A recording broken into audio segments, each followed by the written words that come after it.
This is the Joe Mullins Show, celebrating the best place in the world to live, shop, work, and play. And now, your host, Joe Mullins. Hello, Florida. This is Joe Mullins of the Live, Work, Shop, Play Show, and welcome to another beautiful weekend in the greatest state in the greatest country in the world. We're here in Florida, and we've got a very special guest today. She is one of the biggest reasons why this state is the best place to live, work, shop, and play. Today, joining us, we have got one of the greatest senators serving in the Senate right now. We have got the former Attorney General of Florida, Ashley Moody. Senator Moody today. We're going to call you, we got to go up and change it now. You are Senator Moody. Senator Moody, welcome to the show. It is great to be with you, and I obviously love talking about the great state of Florida, my favorite topic. You know, I got to ask you this. You've always had this pleasant smile. And I think a lot of people, when you were Attorney General, used to say, oh, she's a pushover. Look at her. They underestimated how strong you were. When you put on Mama Bear, I watched you many times remove prosecutors that were not doing their job, that were putting bad people back out on the streets. I saw you stand for the rights of the community. I know in Flagler alone, where I served as chairman of the commission, our sheriff, and between what you did and our sheriff, and I mean, law enforcement was just so well represented under you as Attorney General. What made you decide to make that change from Attorney General to Senator? Yeah, that is a great question. And certainly it wasn't an easy one. You kind of laid it out for everyone. I became the Attorney General having served first as a federal prosecutor and a judge for over a decade. When I was asked to take on this Senate appointment and fill the shoes of Marco Rubio, that was a big decision, as you can imagine. I'm a fifth generation Floridian. My husband's still a law enforcement officer. I have a child in school. So I am still dealing with all of the backpack issues and the scheduling issues that all parents are. But my family was incredibly supportive. We made the decision, if we can make this work as a family, that it was worth getting up here to Washington and fighting for our state, just like I did during one of the biggest challenges during the COVID years, during the riots all across the country, during the Biden administration, when they were really making some disruptive and dangerous policy decisions. You know, Florida stood out because we fought back and won in court. We led on a lot of issues across the nation when, in fact, we were winning for Florida. We were trying to protect the autonomy of Florida and our ability to lead the way we wanted to lead on behalf of our people and to protect Floridians' rights. But in reality, it really affected the rest of the nation. Some of the wins we got benefited others across the nation during a time of big government, a time of lockdown, a time of what we're finding out now were often misdirected or unjustified mandates, guidance. It's really enlightening to see some of the documents we're now uncovering that, Florida stood up all along the way and said, we want to do what's right by our people for their health, safety, and welfare, but we can't forget that government was created first and foremost to protect the rights of our people. And you have to make every decision through that lens. And that is why we are now known as the free state of Florida. We're not known for flamingos as much anymore. We're now known for freedom. And I love that I was a part of that.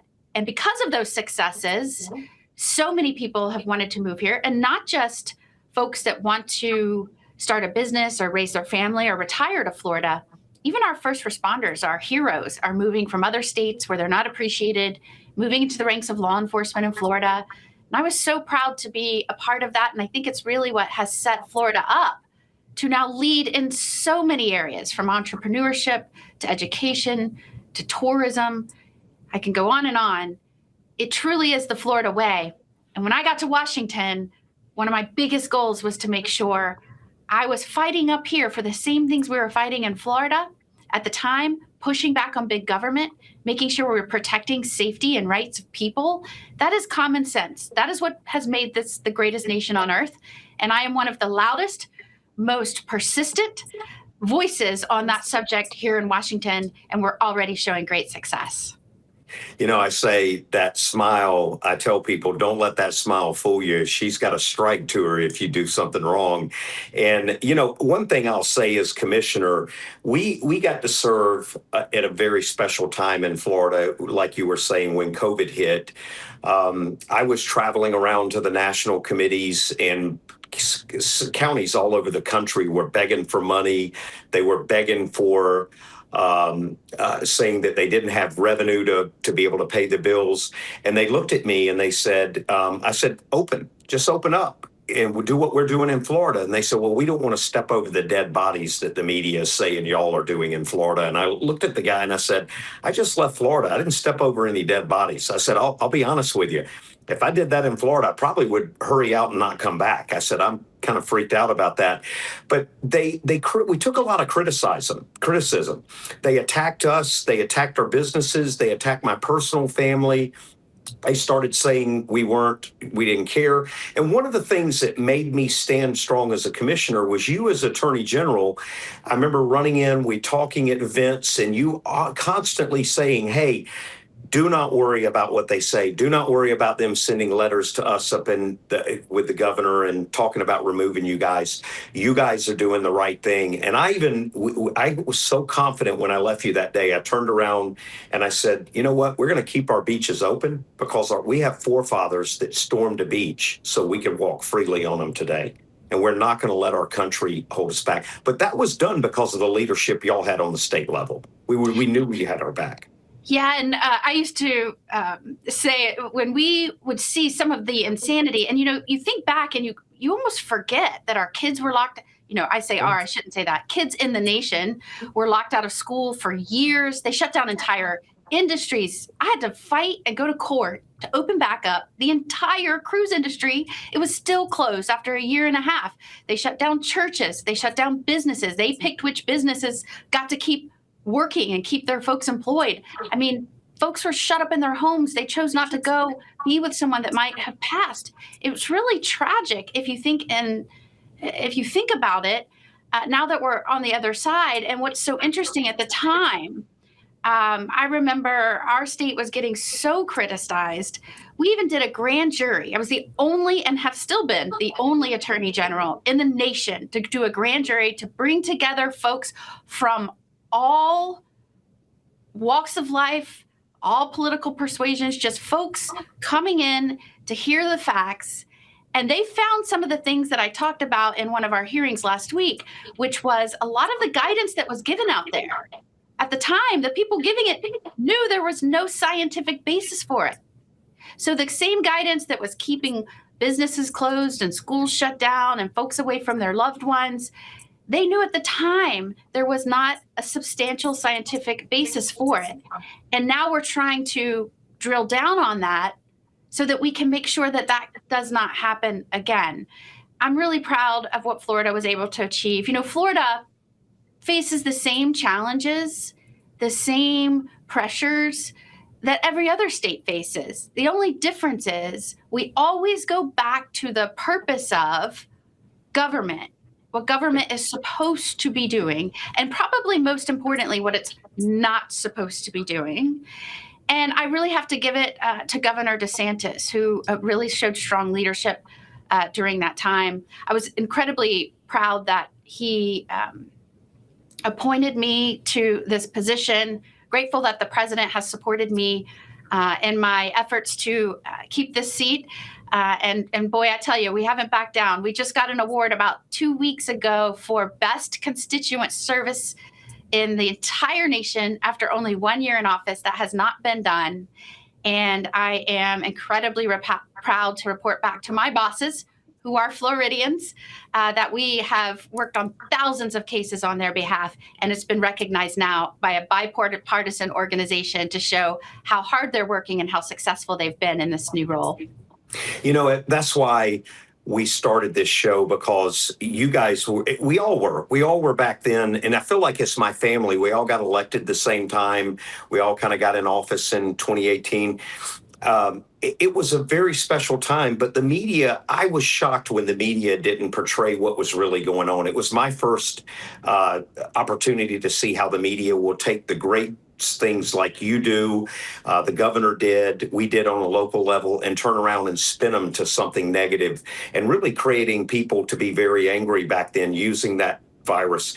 You're in a very special time right now, and I got to ask you about this. Y'all have Fauci own testimony going up there, and is constantly just pleading the fifth. If you and I did something like that, we would be ripped apart by the media. The media has really been kind of laid back about it. They've not said a lot about it. Republicans have been strong, drilling in harder.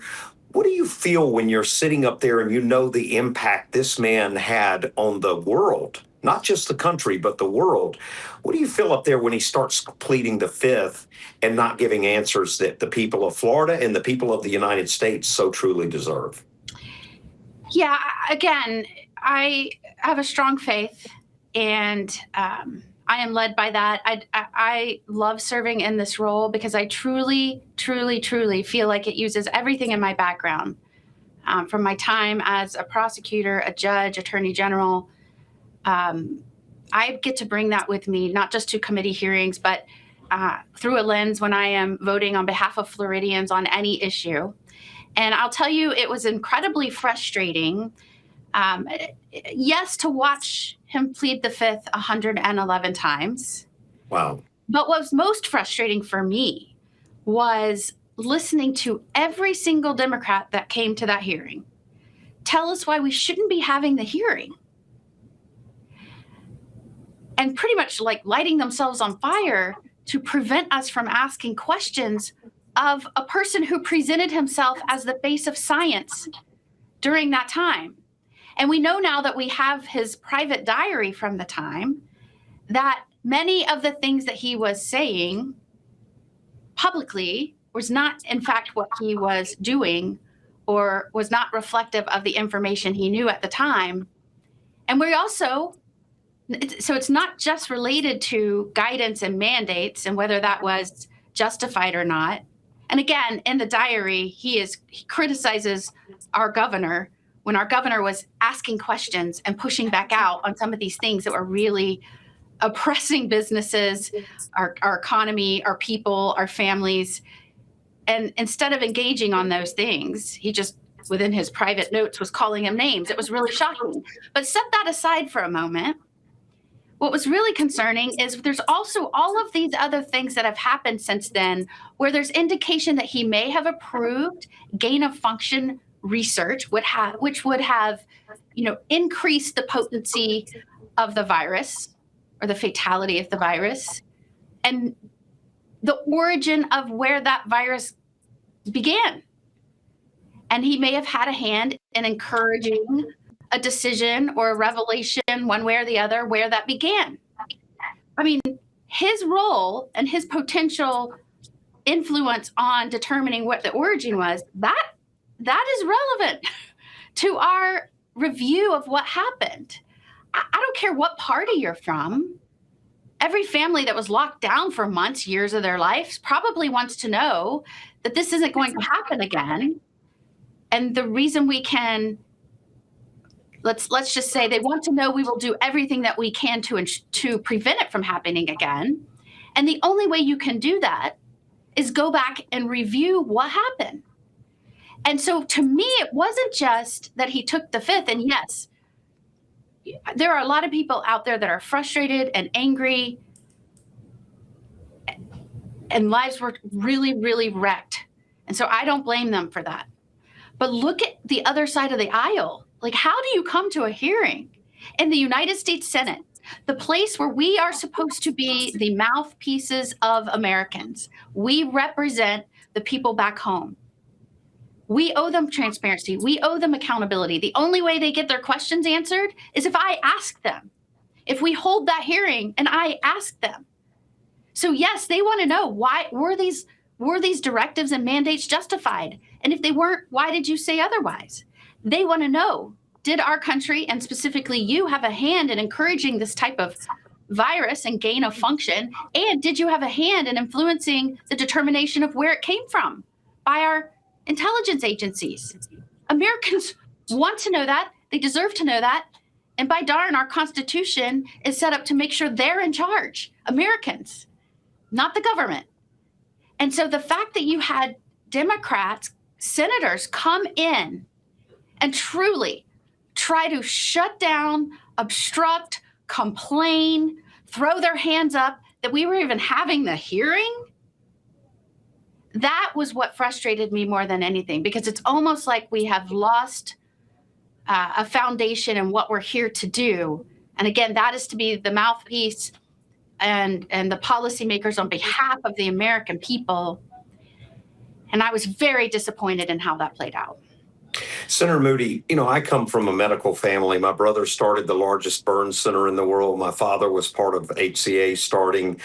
And one of the things growing up, I always heard in medical, you have to communicate. When a doctor does something good and breaks through, you've got to communicate to other doctors. You got to put it out there. You got to study it. You got to communicate.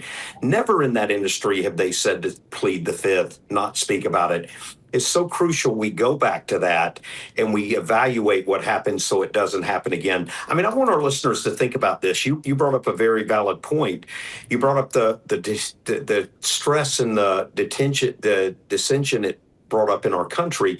We were getting on airplanes being attacked by each other. We were going into grocery stores, except for Walmart. Walmart was okay and it was safe to go in.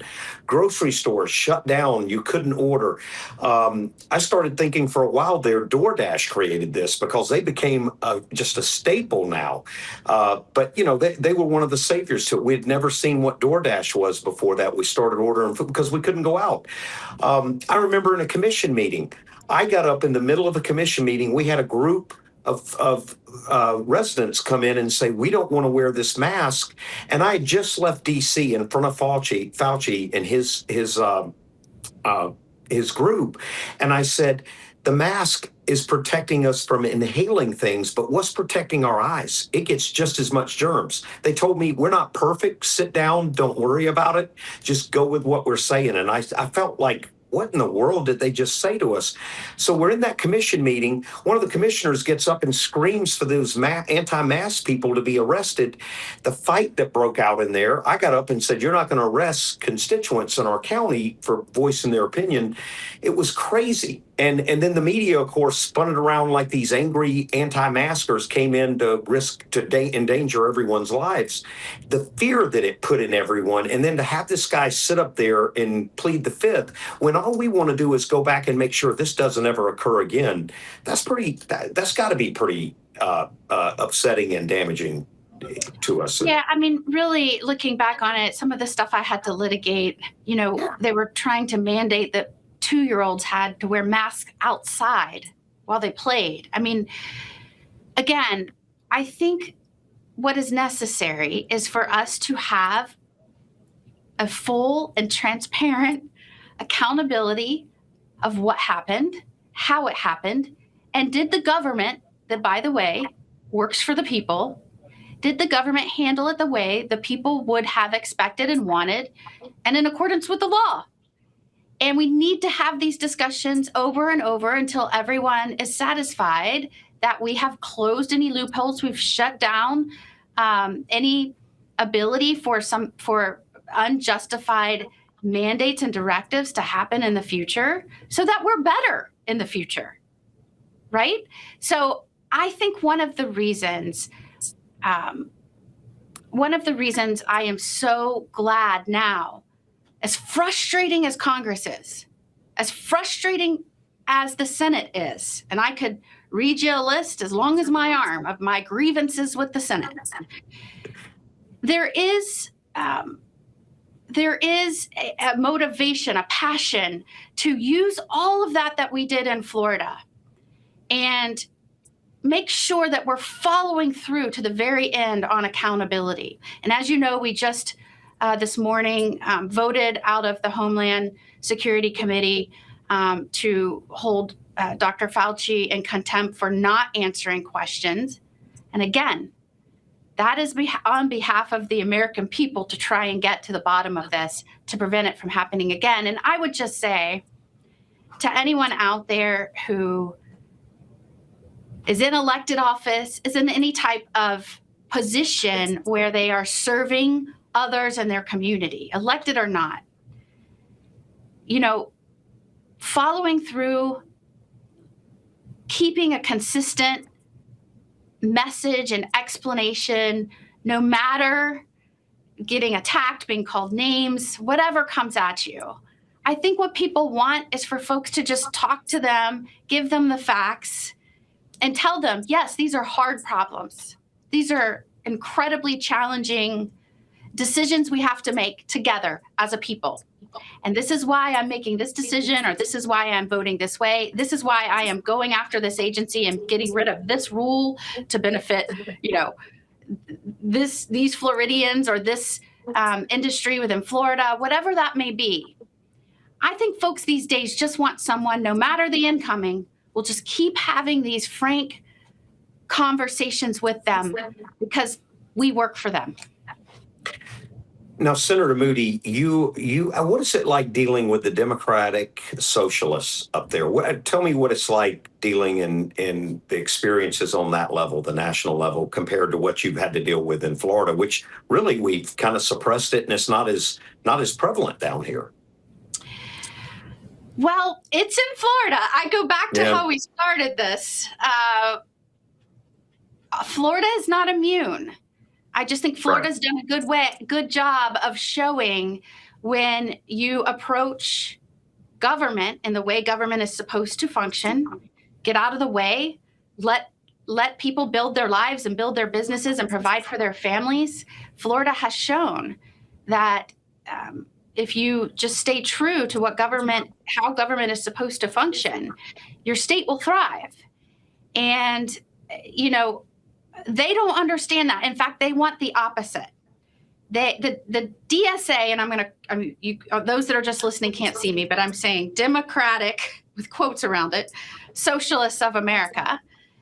You know what they stand for. And how do we know what they stand for? Not only is their co-chair going around telling you what they stand for, right? Abolish ICE, defund law enforcement, don't fund the military, break down the border, non-citizen voting, big government taking over private businesses. I can go on. And I'm not just making this up. The co-chair saying it, it's laid out right there in their platform. What's frustrating is the media and some Democrats will try and say, oh, well, that's just a silo of the Democratic Party. It's just this radical wing of our party. But look at how they're voting. They're voting lockstep with the DSA agenda. Just in the last 2 weeks, the Senate Democrats voted against military funding. That's been bipartisan as long as I can remember. Last year, they shut down the government for a historic amount of time, 3 times, because they didn't want to fund law enforcement. There's really no daylight between how the Democrats as a whole are voting and the radical wing of that party. And so Florida's not immune. In fact, I'm running against 2 people in the Democrat Party now. One was endorsed by Ilhan Omar, is trying out for the Socialist Squad like every day. And the other one called law enforcement fascist thug militia. Wow. So, pick whichever one you want that's going to stand up for the psycho-anarchists and vote that way. I don't think Florida's going to buy that at the end of the day. No matter who's selling that crazy agenda on the Democratic side, Florida's not going to buy that. And I tell you, just from my background, I can tell, I have seen firsthand, if you stay true to the fundamental principles of government, and that means answering to our bosses in a fundamental way when they say, you know what, we're struggling right now. We need to pay attention to that and have answers and plans. And yes, that's why I'm so proud we're doing things like, things that have never been done. No tax on tips, no tax on Social Security, no tax on overtime, child investment accounts, more school choice and resources going into that nationwide. You need to have answers on what you're trying to do to fortify families, to lift up families. But you also have to be mindful that what made this country great is keeping government out of people's lives, giving them the space to thrive, the opportunity to pursue happiness, protecting their rights. And at the same time, people forget this often, but safety and happiness is part of the Declaration of Independence. When they talk about preserving our God-given unalienable rights, they talk about safety and happiness. And Florida's got that right. That's why we are the most pro-law enforcement state in the nation, because we understand if you have a civilized, free society, you have to support the people that stand up to enforce the people's laws. It's as simple as that. And so as an attorney general, as the wife of a law enforcement officer, the oldest boy in our family is in the military, you better believe stepping up for common sense, strong national security, strong communities, safe communities, free communities. That's what I'm all about. That is the opposite of what the Democrats seem to be voting by. And you better believe I'm using that fierce voice of mine to stand up for Americans and specifically my constituents, Floridians, every single day in the U.S. Senate. Well, when I watched it, this is something funny. I said the other day, we aren't immune from it. I've seen it all over. They're starting to change parties and pretend to be Republicans in Florida. But I think we're on to something. When they named the airport in Palm Beach Donald J. Trump, airlines were saying, if you don't want to fly into Florida, if you don't want to go in, we'll refund your money. I started thinking maybe we should name every airport in Florida Donald J. Trump and keep people out of here that don't want to come. If it offends you, we don't want you down here. Well, maybe, it doesn't matter where I go in the nation. Half the room says, I'm planning to move to Florida. And the other half says, my family, my mother, my sister, they just moved to Florida. I'm a 5th generation Floridian. I love the state of Florida. I chose to raise my family in Florida. And it's an honor of the lifetime to now be the senator that represents Florida in the United States of America. So you better believe that I want to keep Florida, the Florida I grew up in, the Florida I know that attracts everyone here that wants to live in Florida. I want to maintain and preserve everything that makes our state great, from our environmental natural treasures to our tourism highlights that people come from all over the world to be a part of. I want to preserve Florida. And that is a challenge, as we have so many people wanting now to move there. I always joke and say people are shoving each other out of the way to get into Florida. And it does present its own challenges, right? We are now almost dealing with the issues of success because we did stand out. We did show that we are a remarkable state, that our people believe in freedom and prosperity and entrepreneurship. We are a unique state, and it is attracting folks from everywhere, but that does bring its own challenges. We have to make sure that we are paying attention to availability of housing. We have to make sure that we're paying attention to the adequacy of infrastructure. We have to make sure that we are paying attention to protecting our environment.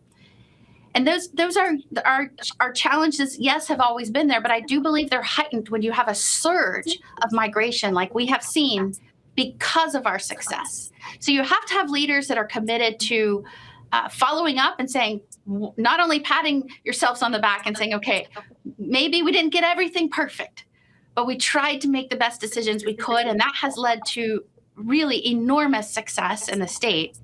And now you have to make sure we're dealing with the affects of success and making sure we're preserving the great state. And I know you and so many, especially folks like you that are on the air bragging about everything Florida has to offer, you expect that as well.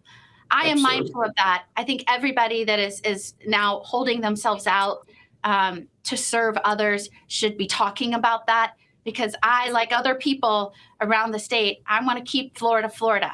And unlike some of my opponents that I'm running against now, one that just moved to Florida and wants to be the United States Senator, I care.